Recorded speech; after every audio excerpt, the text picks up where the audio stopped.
Röð eignarhaldsfélaga í 3 löndum stendur að baki byggingu lúxushótels við hlið Hörpu í Reykjavík. Slóðinn endar í Delaware í Bandaríkjunum.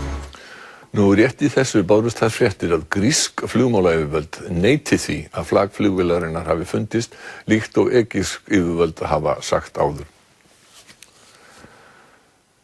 Engar opinberar upplýsingar fást raunverulegt eignarhald lúxushótels sem rísa á við tónlistarhúsið Hörpu í Reykjavík. Röð eignarhaldsfélaga að baki hótelinu endar í Delaware í Bandaríkjunum. Á morgun á að kynna útlit nýs lúxushótels sem nú byrjað að grafa fyrir við Hörpu. Í Morgunblaðinu í dag því slegið upp að Bill Gates, stofnandi Microsoft, verði meðal fjárfesta. Í fjölmiðlum hefur áður komið fram að Eggert Dagbjartsson fjárfestir og bandaríska fyrirtækið Carpenter & Company standi að hótelbyggingunni. Þegar eignarhaldið skoðað nánar blasir við flóknari mynd. Að framkvæmdinni stendur íslenskt félag Cambridge Plaza Hotel Company ehf.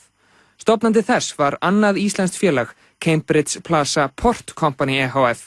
Það var stofnað af enn öðru íslensku félagi Cambridge Plaza Venture Company ehf.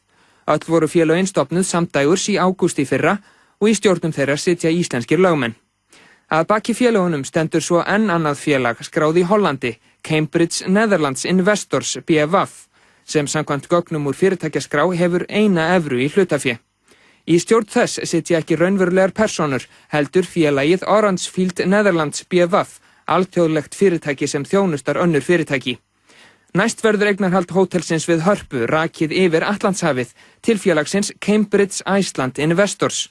Það með póstfang í Massachusetts á sama stað og fjárfestirinn Carpenter & Company, en hins vegar skráð nokkuð sunnar í Delaware-ríki.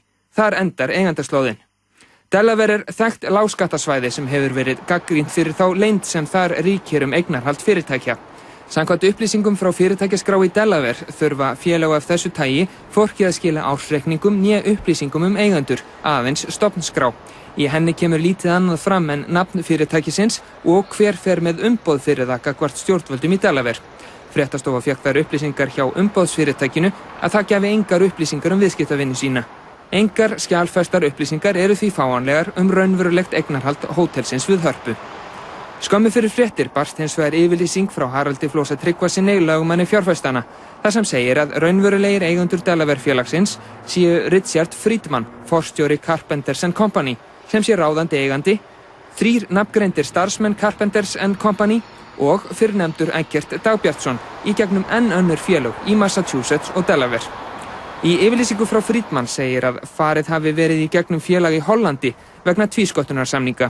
Margir Bandaríkjamenn velja að hafa viðskipti í gegnum Delaware vegna þróaðrar og alþjóðlega þekktrar fyrirtækjalöggjafar sem þar gildi.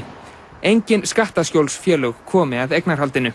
Skattur af rekstrarhagnaði hótelsins verði greiddur að fullu á Íslandi.